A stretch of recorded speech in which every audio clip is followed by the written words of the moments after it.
no solamente, Señor, de palabras, sino que nuestra gratitud también es por eso que estamos acá en este lugar. Queremos agradecerte, Señor, por todo lo que has hecho. Queremos agradecerte por haberte entregado en esa cruz, no siendo, Señor, merecedor de ese trato tan inhumano, tan cruel, pero tú decidiste morir por nosotros, derramando tu sangre preciosa y dándonos un camino de salvación y de vida eterna. Por eso te damos las gracias, Señor, y queremos vivir amándote, queremos vivir entregándonos a ti. Es nuestra petición. Oramos esta noche, Señor, para que tu palabra nos instruya, nos capacite para toda buena obra. Es nuestra petición a ti, Señor, esta noche, en Cristo Jesús, Señor nuestro. Amén y amén. Gloria al Señor, hermanos. ¿Cuántos pueden dar un fuerte gloria a Dios? Bendito sea el nombre del Señor. Vamos a ponernos en pie, hermanos, y vamos a abrir la Biblia. Los días martes estamos estudiando la carta de Judas, esta carta tan pequeña del Nuevo Testamento, pero que nos da un gran mensaje para nuestra actualidad. Carta de Judas. Vamos a leer a partir del versículo número 8. La palabra de Dios nos dice: de la misma manera, estos individuos, llevados por sus delirios, contaminan su cuerpo, desprecian la autoridad y maldicen a los seres celestiales. Ni siquiera el arcángel Miguel, cuando argumentaba con el diablo disputándole el cuerpo de Moisés, se atrevió a pronunciar contra él un juicio de maldición, sino que dijo: que el Señor te reprenda. Estos, en cambio, maldicen todo lo que no entienden, y como animales irracionales, lo que entienden por instinto es precisamente lo que los corrompe. Amén. Hasta ahí dejamos la lectura, hermanos. Tengan la bondad de tomar sus asientos, por favor. La semana pasada, hermanos, estuvimos estudiando los 3 ejemplos de apostasía que revelan alguna característica de este mal que amenaza a la iglesia. Y el escritor de la carta de Judas utilizó 3 ejemplos. El primero de ellos era el de la incredulidad de Israel. El segundo era el de la rebelión de los ángeles. Y el tercero, el de la perversión de las ciudades de Sodoma y Gomorra. Como ya lo mencioné, la carta de Judas agrupa todo su contenido en grupos de 3. Y en esta ocasión, hermanos, volvemos a encontrar nuevamente un nuevo grupo de 3, pero que tiene que ver con acciones. Estas 3 acciones son las que encontramos, hermanos, a través de los verbos que dice que son personas, número 1, que contaminan su cuerpo, número 2, que desprecian la autoridad, y número 3, que maldicen a los seres angelicales. Esas 3 descripciones que se hacen nos lleva a pensar en el tipo de enseñanza que estos apóstatas habían comenzado a introducir. Acá, hermanos, hemos mencionado algunos elementos que de alguna manera describen cómo la apostasía va degradando a aquellos que deciden seguir este tipo de enseñanzas. Judas, hermanos, ha descrito que básicamente las personas que vivían en su época eran personas impías que dice la Biblia que habían cambiado la gracia de nuestro Señor Jesucristo por un libertinaje. Es decir, ellos habían trastornado el tema de la gracia para convertir la gracia en un libertinaje desmedido. Pero ahora, hermanos y hermanas, el escritor de Judas nos va de alguna manera a enseñar en qué consistía su enseñanza apóstata o su enseñanza contraria a la palabra de Dios. Entonces vea lo que dice. El versículo número 8 dice: de la misma manera, estos individuos, llevados por sus delirios, contaminan su cuerpo. Quiero que usted note la elegancia con la que el escritor comienza a describir a estos apóstatas. En el griego, hermanos, esto se ve todavía de mejor forma, pero aún en una traducción como la nuestra se nota el toque de elegancia cuando dice: de la misma manera estos individuos, llevados por sus delirios. ¿Qué es un delirio? Un delirio es una locura. Por ejemplo, una persona dice: es que deliraba cuando cantaba su canción favorita. Lo que estamos diciendo en esa frase es que una persona está cantando alocadamente, por ejemplo. O cuando se dice que él deliraba por verla, es decir, que se había vuelto loco e impaciente por ver a la amada. Pero en realidad lo que el escritor de Judas está diciendo es que esta gente loca es gente que enseñaba locuras a las personas que les escuchaban. Pero ¿cuáles eran esas locuras que ellos enseñaban? Si usted tiene ahí la versión Reina Valera, aquí, hermano, se traduce de mejor forma, porque vea lo que dice la Reina Valera. No obstante, dice: de la misma manera, también estos soñadores mancillan la carne. Note que lo que se está diciendo es que los que deliran en realidad son soñadores. Cuando aquí se habla acerca de sueños, obviamente, hermanos, que de lo que se nos está hablando es de sueños que supuestamente se atribuían a Dios.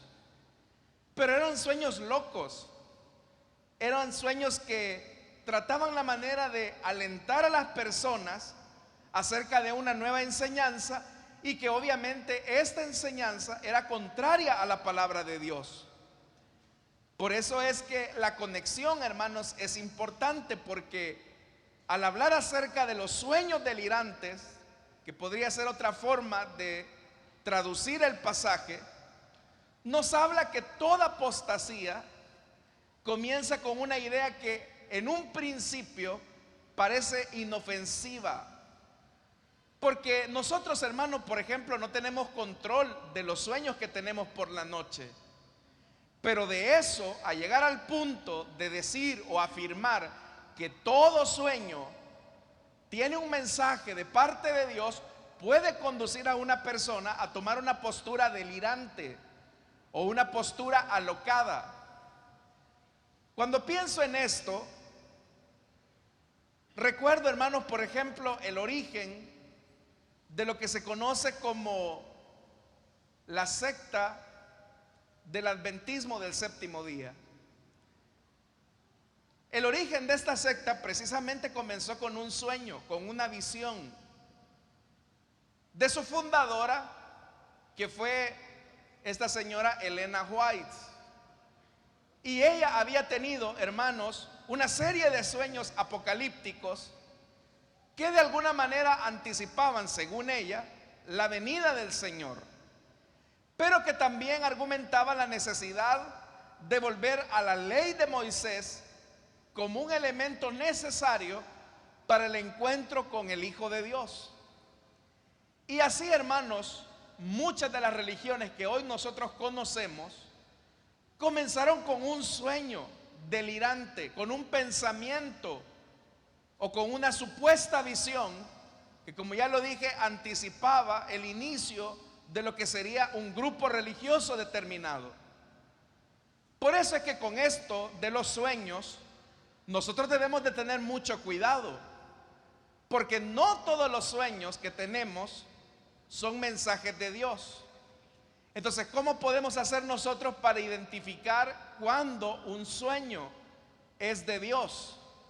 En primer lugar, un sueño que es de Dios nunca va a contradecir la revelación que Él nos ha entregado por medio de la palabra. En segundo lugar, un sueño que proviene de Dios siempre tendrá un mensaje claro para nosotros. ¿Dios puede utilizar los sueños para hablarnos? Por supuesto que sí, Él lo puede hacer.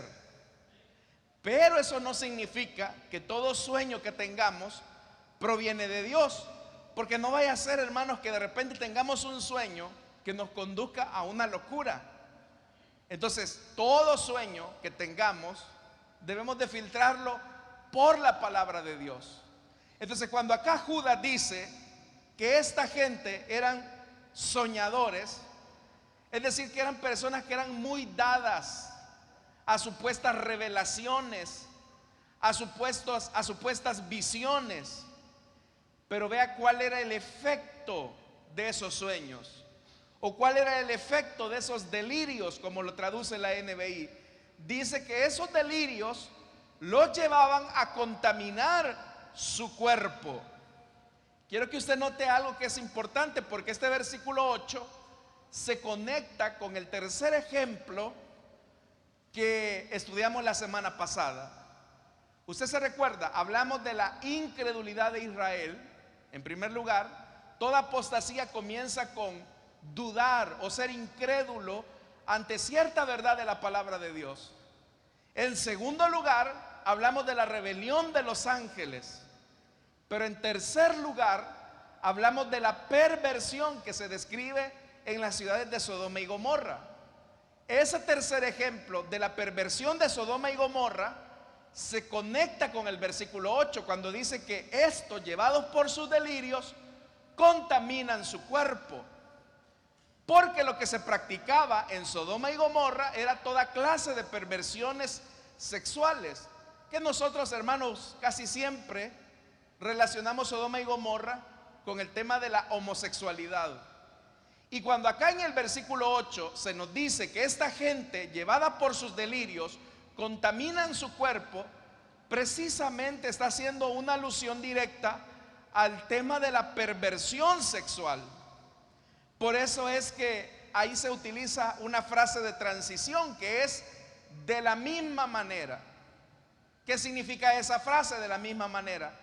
Que de la misma manera en que Sodoma y Gomorra se pervirtió, también aquellos que abrazan doctrinas opuestas a la verdad de Dios van a terminar pervirtiendo su identidad y contaminando su cuerpo. No necesariamente con la práctica de la homosexualidad, pero sí en otro tipo de perversiones. Los apóstatas, hermanos y hermanas, tienen un rasgo o una caracterización, y es que si comienzan ellos a negar verdades autoritativas de la palabra de Dios, verdades determinantes de la Escritura, con el tiempo van a comenzar a abrazar prácticas de inmoralidad, de insubordinación y de irreverencia. Y eso es lo que vamos a estudiar esta noche. Entonces significa que una persona que tiene buena doctrina, buena enseñanza, va a procurar la integridad de su vida, la integridad de su naturaleza, la integridad de su cuerpo. Pero cuando se abrazan doctrinas opuestas a la palabra de Dios, eso con el tiempo va a terminar pervirtiendo y contaminando la naturaleza humana o pervirtiendo el cuerpo. Por eso, hermanos, es que esos sueños extraños o esas visiones delirantes llevaban a contaminar el cuerpo. Pero eso solamente era una expresión de rechazar la verdad de Dios, de abandonar la palabra de Dios. De esto nosotros tenemos una evidencia. Si usted me acompaña a la carta de los Romanos, en el capítulo número 1, vea cómo rechazar la verdad de Dios puede llevar a una persona a hacer cualquier tipo de tonterías con su cuerpo. Y eso se une mucho a la carta de Judas. En Romanos capítulo 1, vea lo que dice el versículo 18. Ciertamente, la ira de Dios viene revelándose desde el cielo contra toda impiedad e injusticia de los seres humanos. Oiga esto, que con su maldad obstruyen la verdad. Cuando hay una persona que se opone a la verdad de Dios, cuando hay una persona que riñe con la palabra de Dios, esto va a tener un efecto en su cuerpo, eso va a tener un efecto en su vida. Vea lo que dice el versículo 24, siempre de Romanos. Por eso Dios los entregó a sus malos deseos de sus corazones, que conducen a la impureza sexual, de modo que degradaron sus cuerpos los unos con los otros. Verso 25. Cambiaron la verdad de Dios por la mentira. Cuando una persona rechaza la verdad de Dios, inmediatamente abraza ¿qué? La mentira. Y vea esto: adorando y sirviendo a los seres creados antes que el Creador, quien es bendito por siempre. Amén. Por tanto, Dios los entregó a pasiones vergonzosas. En efecto, las mujeres cambiaron las relaciones naturales por las que van contra naturaleza. Asimismo, los hombres dejaron las relaciones naturales con la mujer y se encendieron en pasiones lujuriosas los unos con los otros.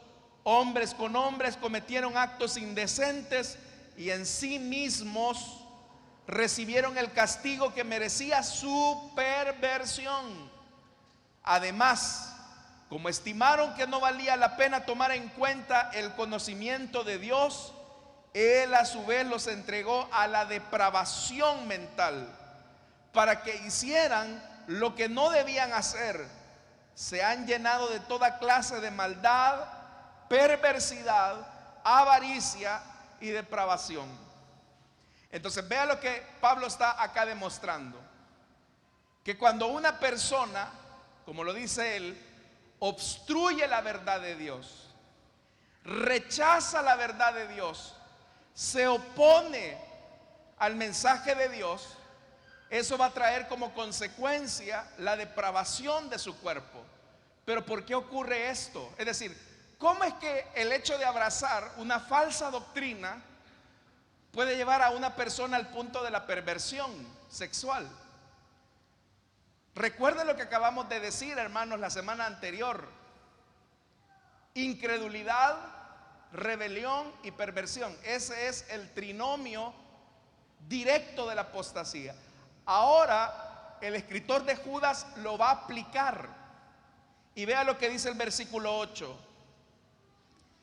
desprecian la autoridad. Desprecian la autoridad.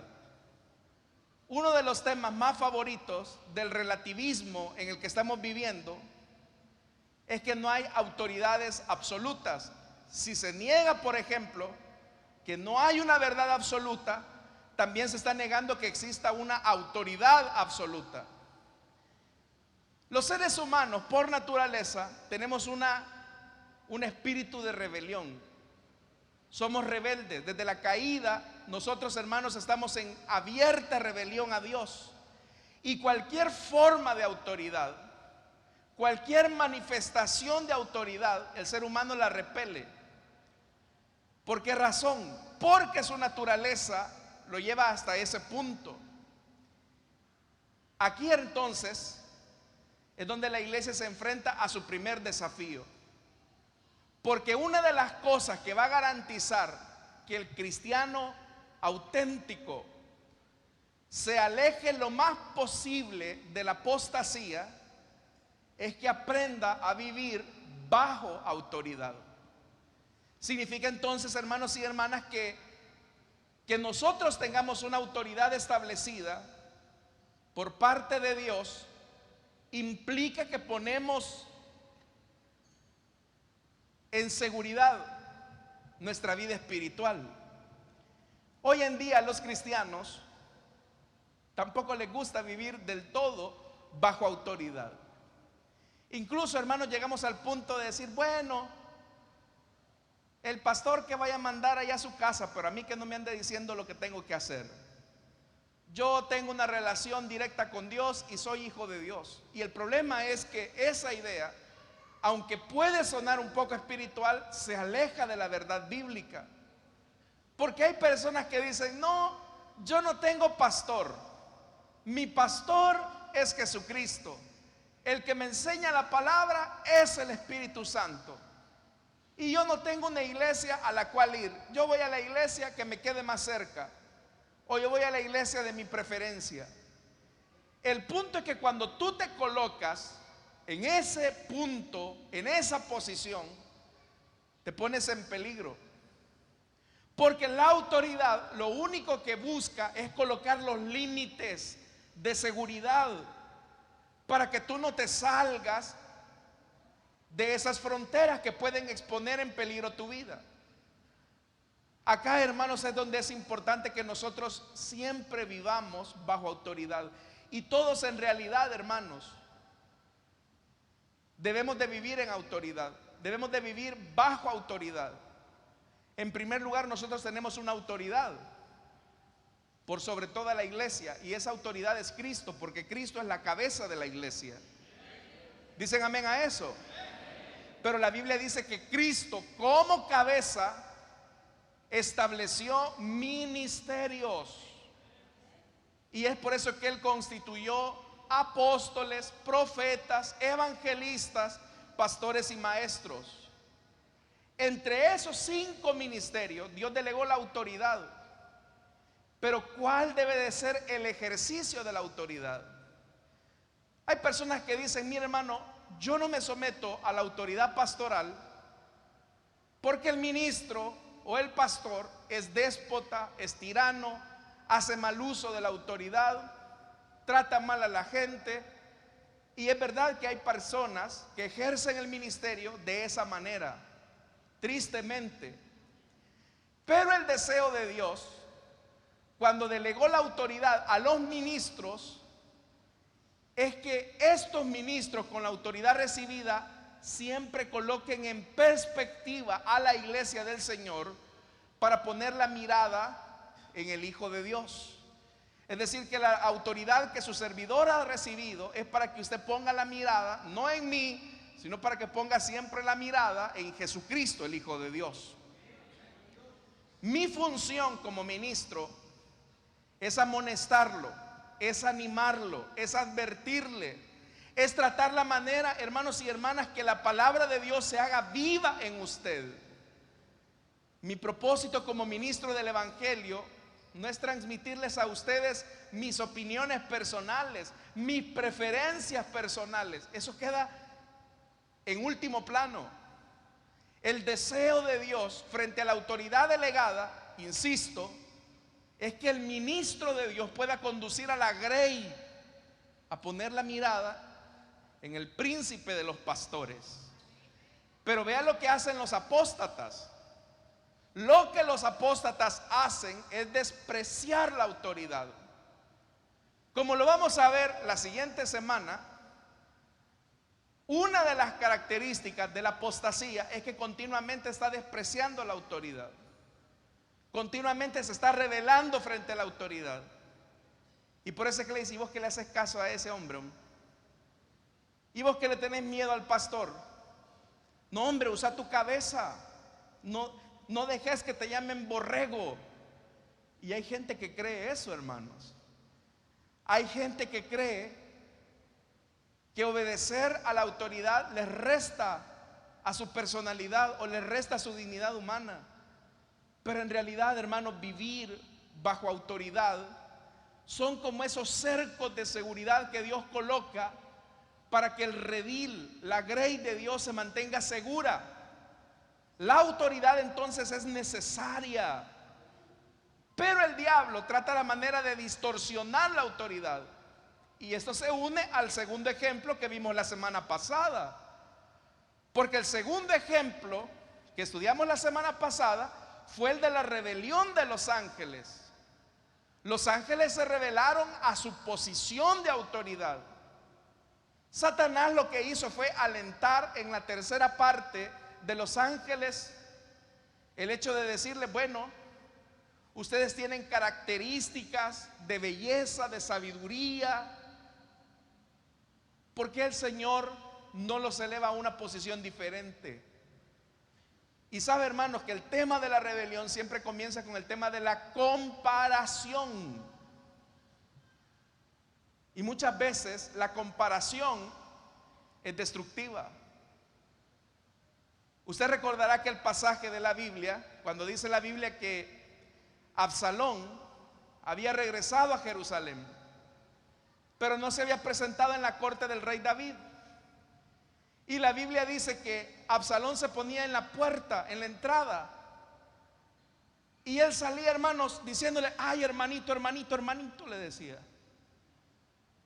si yo fuera el rey, yo te atendiera rápido, pero como el rey David está tan ocupado, lástima que no te puede dar un consejo.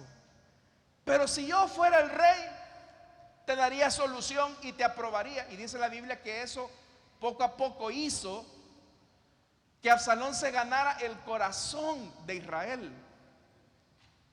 Pero note el tema, note el punto, que Absalón se estaba comparando él en relación a David. Es verdad, hermanos, que para pasar con David eso tomaba tiempo, porque David estaba tan ocupado en los asuntos estratégicos del reino que no tan fácil se podía tener audiencia con él. Pero de eso, que era parte de sus responsabilidades, Absalón se agarró y dijo: ya ves, es que para el rey David tú no eres tan importante, pero si yo fuera el rey, yo sí te atendería. Es lo mismo que ocurre, hermanos, cuando alguien se divide de una iglesia. Cuando alguien se divide de una iglesia, casi siempre el tema de comparación ocurre en el hecho de: aquí no estamos siendo bien alimentados, el ministro, el pastor no nos está atendiendo como debería, pero yo sí los atendería bien. Si yo fuera el ministro, yo les daría el lugar que ustedes se merecen. Pero ¿qué provoca eso? Un desprecio a la autoridad establecida. Porque intentar ocupar un lugar que Dios no nos ha delegado y forzar el querer ocupar esa posición es un desprecio a la autoridad. Y por eso es que la segunda mención que se dice en este versículo 8 dice que estos apóstatas desprecian la autoridad. Pero eso, como ya lo dije, hay que conectarlo con el segundo ejemplo que ya Judas nos contó, y es de los seres angelicales que se rebelaron contra el mismo Dios. El tercer ejemplo siempre aparece en el versículo 8. Dice: maldicen a los seres celestiales. Vean, hermanos, estas enseñanzas son un poco extrañas, porque número uno, como ya se mencionó, dice que llevados por sus delirios contaminan sus cuerpos, es decir, se entregan a la perversión sexual. Número dos, maldicen a las autoridades. Desprecian a la autoridad. Y número tres, maldicen a los seres celestiales, a los ángeles. Y es acá donde uno puede pensar: ¿qué tipo de enseñanza era esta? Que se dedicaba a maldecir a los ángeles. En el griego, esta palabra que se traduce seres angelicales, seres celestiales, dice, es de una palabra griega que significa doxa, y doxa significa glorias. En el griego lo que dice son las glorias celestiales. Obviamente que se está refiriendo a maldecir a los seres angelicales que están cerca de Dios. Pero volvemos una vez más al punto. Detrás de esa maldición hacia los ángeles, ¿qué se escondía? El hecho, hermanos, de no estar sometido bajo un orden establecido, bajo una autoridad establecida. Acá, hermanos, es donde uno se sorprende hasta dónde puede llegar la apostasía. Porque eso de despreciar a los ángeles es un delirio, es una locura, como dice el escritor. Los ángeles tienen una característica, y es que son muy callados. Ellos solamente hablan si Dios les dice que hablen. Ellos solamente aparecen si Dios dice que se aparezcan. Pero los ángeles, hermanos, los ángeles de Dios son seres, diría yo, con una personalidad de perfil bajo. Es decir, los ángeles son personas muy educadas. Uno lo puede notar, por ejemplo, cuando aquellas mujeres desesperadas van a la tumba del Señor y no encuentran el cuerpo. Y uno nota en la forma en que los ángeles se dirigen a las mujeres. ¿A quién buscan entre los muertos? Una forma muy educada, muy elegante, muy respetuosa. Pero estos tipos, estos apóstatas, se atreven a maldecir a los ángeles. ¿Y a cuenta de qué? A cuenta de su locura. Esa locura refleja la necedad de su enseñanza. Y por eso es que ahora va a poner un ejemplo en el versículo 9, para que vean el nivel de locura a la que estos apóstatas han llegado. Versículo 9. Ni siquiera el arcángel Miguel, cuando argumentaba con el diablo, disputándole el cuerpo de Moisés, se atrevió a pronunciar contra él un juicio de maldición, sino que dijo: que el Señor te reprenda. Este pasaje que hemos leído, si usted lo busca en todo el Antiguo Testamento, no lo va a encontrar. En el libro de Deuteronomio, cuando se nos describe la muerte de Moisés, usted recordará, hermanos, que el Señor le dijo a Moisés que porque no lo honró en las aguas de Meribá, Moisés no entraría en la tierra prometida. Pero el Señor le daría la oportunidad de divisar la tierra, de verla desde el monte Nebo. Y eso fue lo que ocurrió. Usted puede leer Deuteronomio. Dice la Biblia, creo que es el capítulo 34, que Moisés sube al monte, observa la tierra, y la Biblia dice que Moisés muere y el Señor lo sepulta. Eso es todo lo que la Biblia dice. Esto de que dice la Escritura que el arcángel Miguel tomó el cuerpo y Satanás apareció para oponerse a este plan de Dios, se encuentra en un libro apócrifo que se conoce como el primer libro de Enoc, o el testamento de Moisés. Es un libro apócrifo, pero quiero decirle algo: los libros apócrifos en alguna manera tratan la manera de responder o de llenar ese espacio que la Biblia no nos dice. Por ejemplo, hay evangelios apócrifos, como el evangelio de Tomás, que trata la manera de explicar qué fue la niñez del Señor Jesús. Porque usted sabe que los evangelios canónicos, es decir, los evangelios que tenemos acá en el Nuevo Testamento, en la Biblia, no nos dicen mucho acerca de la niñez del Señor, más que aquel acontecimiento cuando Jesús va al templo con sus padres y su nacimiento. Eso es todo. Pero ¿qué hizo Jesús cuando era un niño de 8 años, de 9 años, cuando fue adolescente, cuando fue joven? La Biblia guarda silencio al respecto.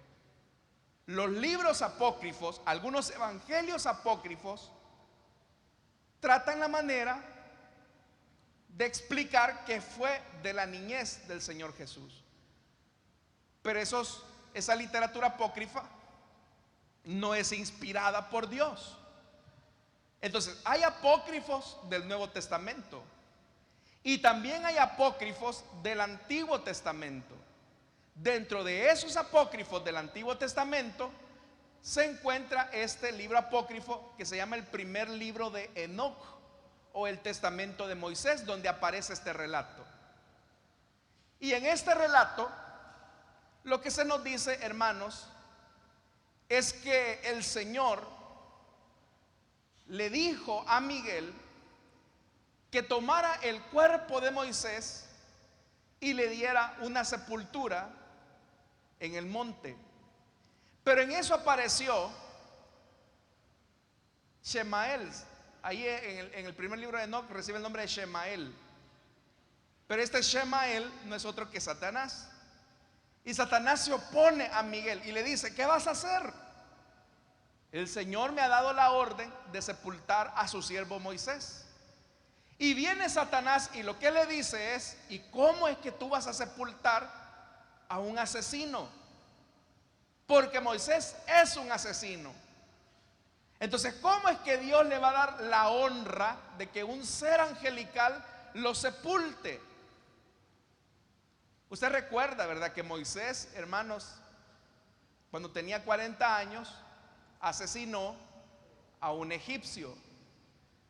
Y vea cómo es el diablo, hermanos, que el diablo, mire, Dios nos perdona nuestros pecados, echa nuestros pecados a lo más profundo del mar, y la Biblia dice que ya no se acuerda de ellos. Eso es lo que dice la Biblia.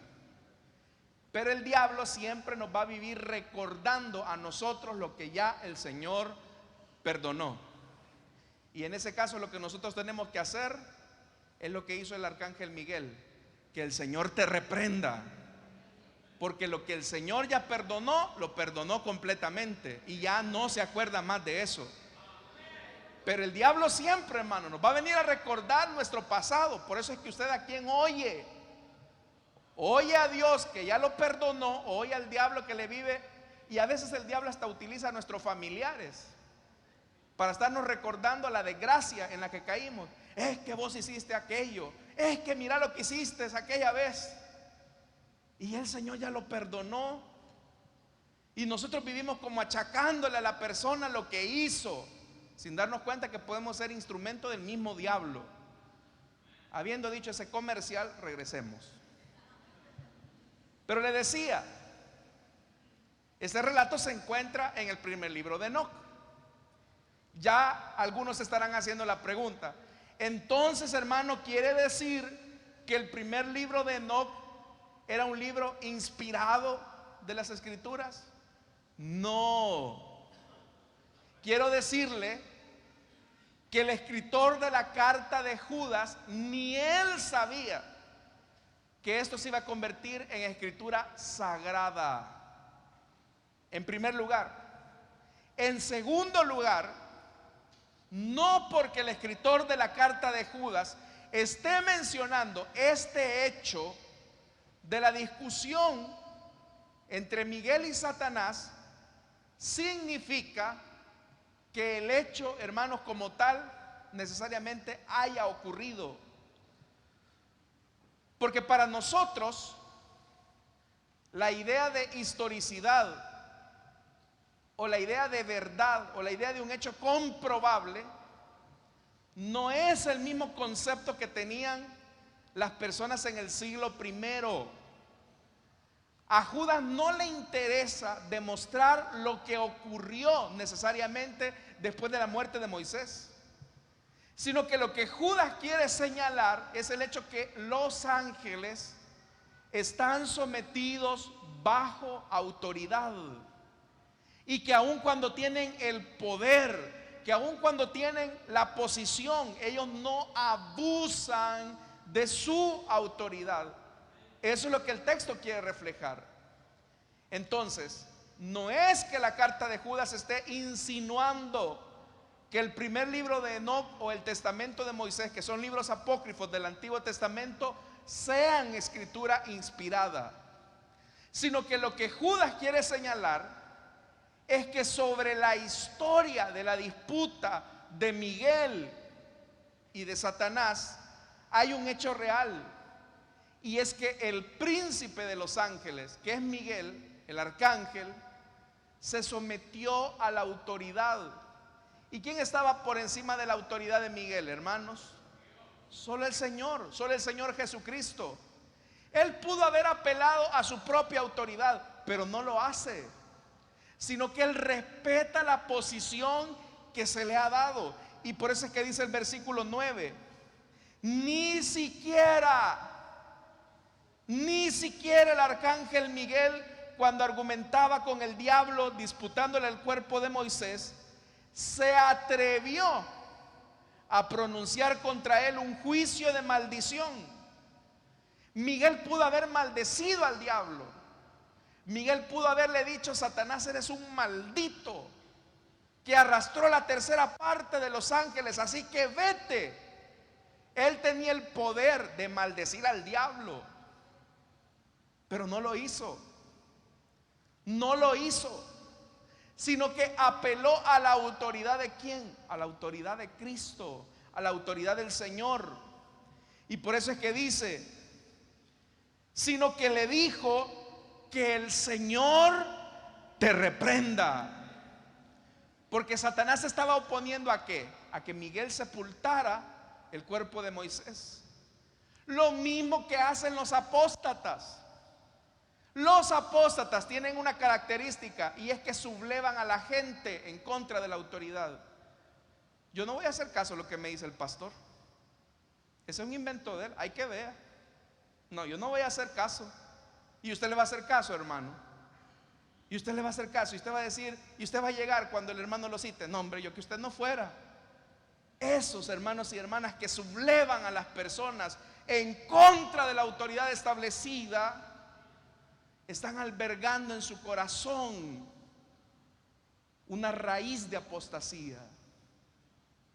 Y yo no estoy hablando, hermanos, de aceptar todo lo que las personas digan ciegamente. Estamos hablando de aquellas cosas que nos van a poner en seguridad.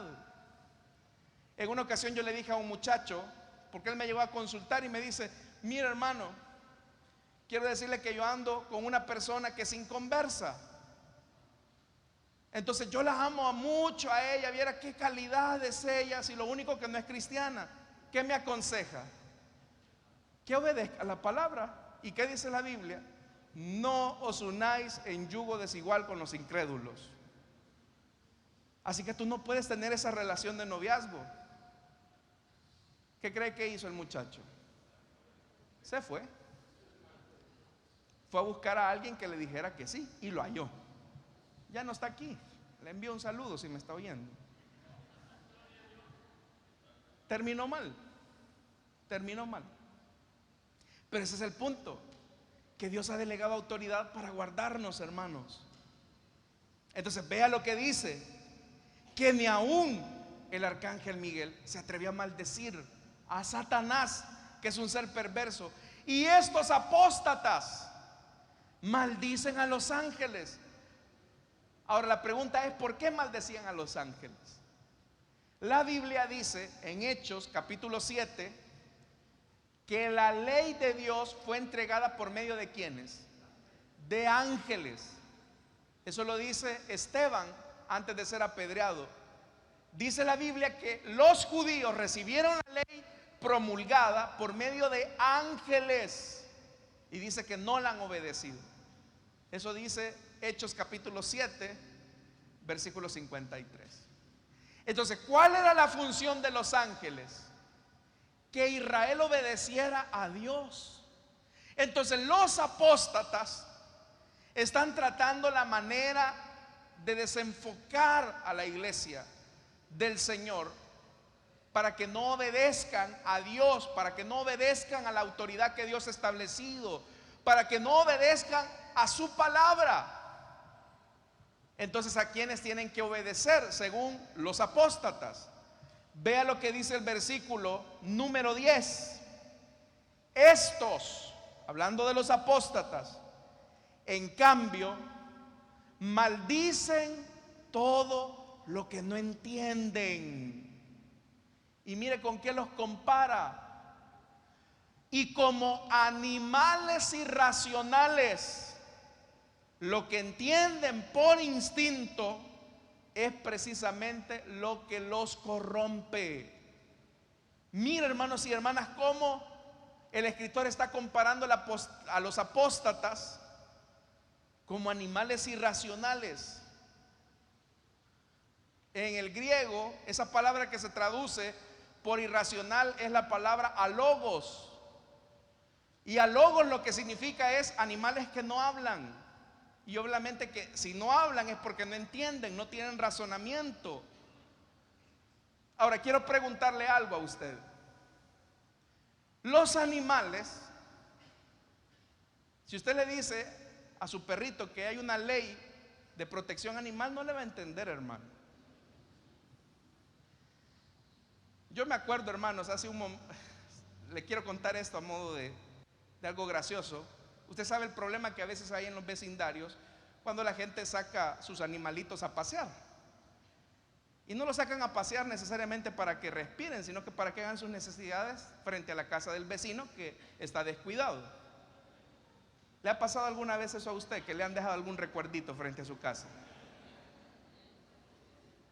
Bueno, un vecino colocó un rótulo frente a su casa porque continuamente le llegaban los perritos ahí frente a su casa a hacerle las gracias.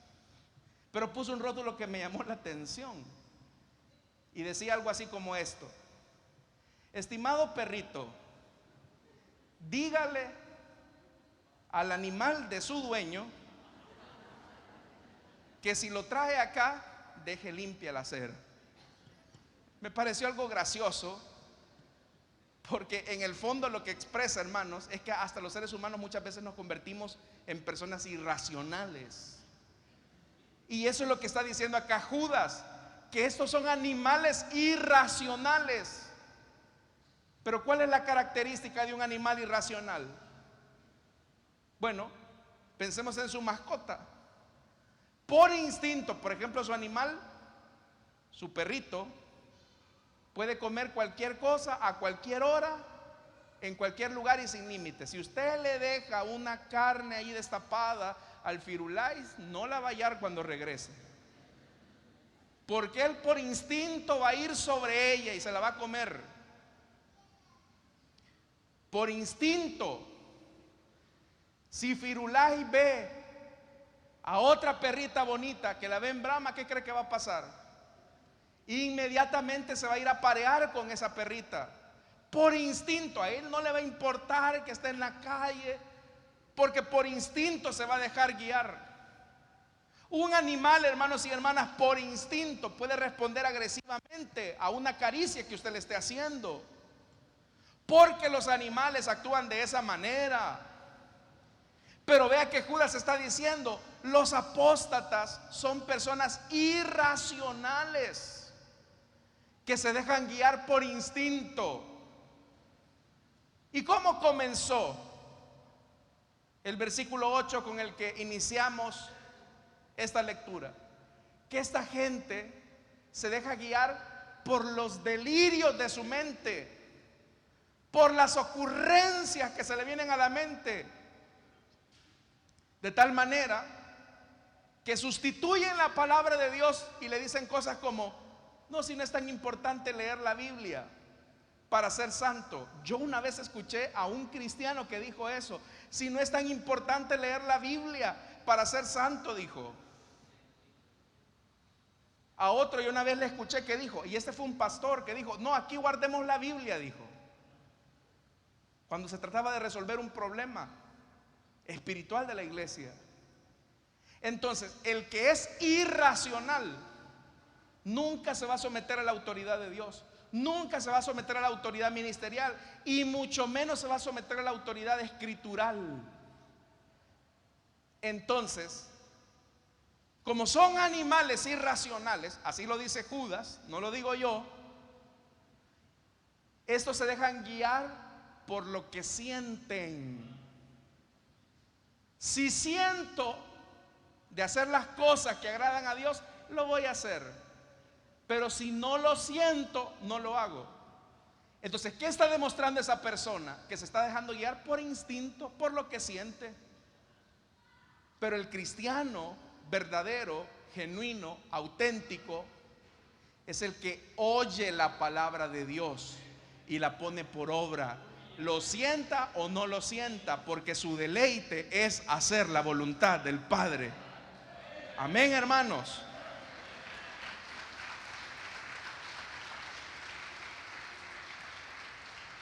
Usted a su hijo le dice: mira, hijo, no salgas de la casa y salgas corriendo por la calle, porque puede pasar un vehículo y te va a pasar golpeando. Y el niño entiende, su hijo entiende, porque razona.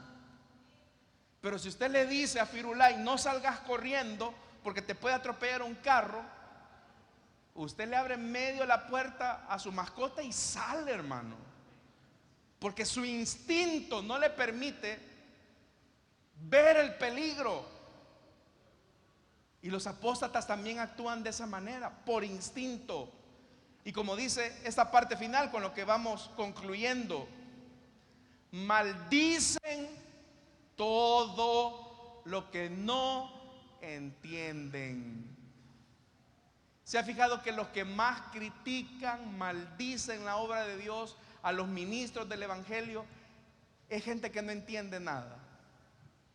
Es gente, hermanos y hermanas, que no sabe la vida de la iglesia, las verdades de la escritura, y comienzan a maldecir, a denigrar, porque maldicen lo que no entienden.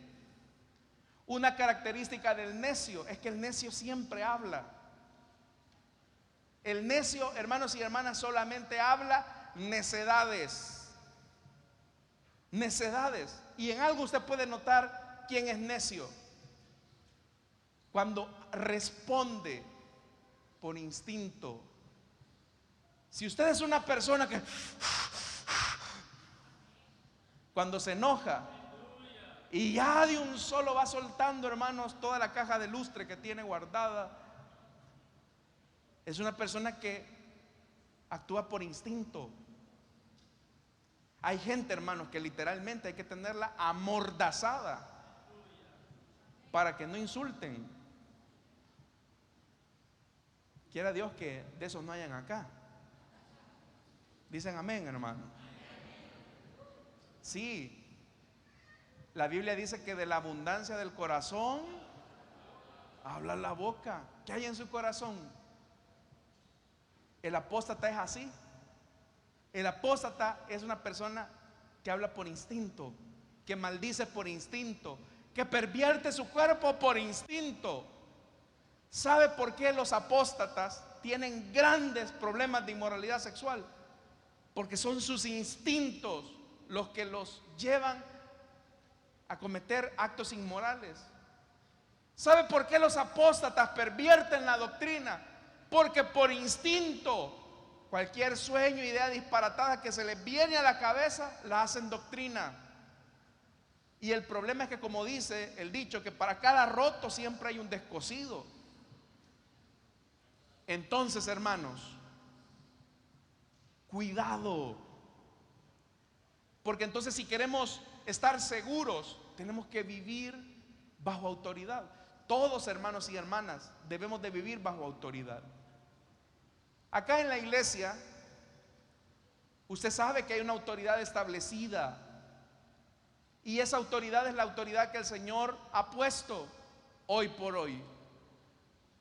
Y no es una autoridad absoluta. Yo, como pastor, no tengo la autoridad absoluta o el poder absoluto en la congregación.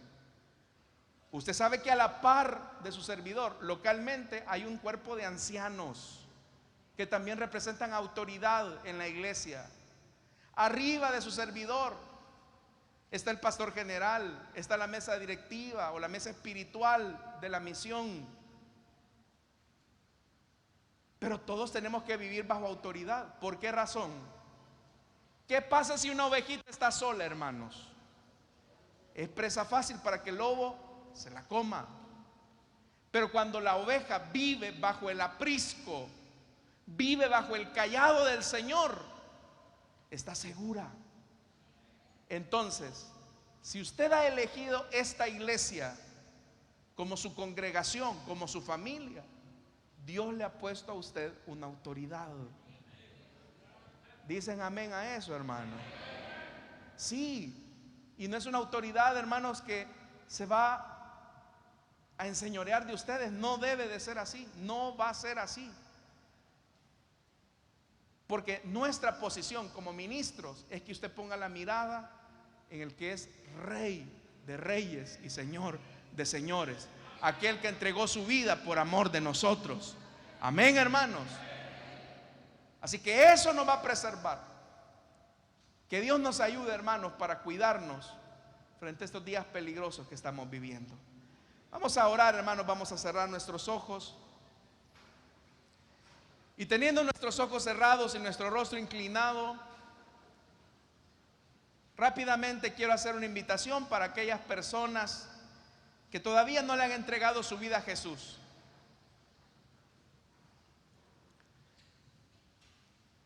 Si hubiera alguien esta noche que quiera entregarle su vida a Cristo, le invito para que en el lugar donde está se pueda poner en pie y con gusto vamos a orar por usted. ¿Habrá alguien esta noche que desea entregarle su vida a Cristo? O si hay alguien que desea reconciliarse con el Señor, le invito para que se ponga de pie. Vamos a orar por usted. La primera autoridad, hermanos, a la que debemos de estar sometidos es a la autoridad de Cristo. Él es la cabeza de la iglesia y nos debemos a Él. En realidad, a los seres humanos nos gusta, hermanos, vivir a nuestra manera. Y es verdad que hay muchos hombres que han abusado de la autoridad, pero de esa autoridad de la que han abusado van a dar cuentas a Dios, porque la fuente de toda autoridad es el Señor. Pero yo quiero invitarle a usted, amigo o amiga que está en este lugar, para que decida vivir bajo el señorío de Cristo. ¿Hay alguien esta noche? ¿O hay alguien que desea reconciliarse, que quizás se fue de la iglesia y al irse de la iglesia está acarreando las consecuencias de su mala decisión? ¿Habrá alguien? Si no lo hay, hermanos, vamos a orar y que Dios nos ayude a ser humildes, porque en realidad se necesita de mucha humildad para estar bajo autoridad. Oremos al Señor. Padre que estás en los cielos, te damos las gracias, Señor, por tu palabra que nos confirma que hay mucha sabiduría cuando vivimos bajo autoridad. Pero cuando somos necios, muchas veces nos volvemos irreverentes a la autoridad establecida, sin darnos cuenta que eso va a terminar corrompiendo nuestro cuerpo, corrompiendo nuestra vida.